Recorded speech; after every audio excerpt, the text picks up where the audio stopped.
It's just surreal. I thought we landed hard until I looked over and saw a hole in the side of the plane and water was coming in. Stay tuned. Passengers were forced to swim for their lives Friday, September 28th, when an airliner dished into a lagoon after missing the runway on a remote Pacific island and began sinking.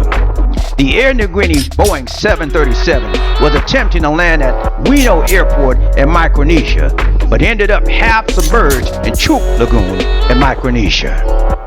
Within minutes, locals scrambled a flotilla of small boats to pluck the 35 passengers and 12 crew from the water. The airline said the plane, which was involved in a collision with another aircraft earlier this year, had landed short of the runway.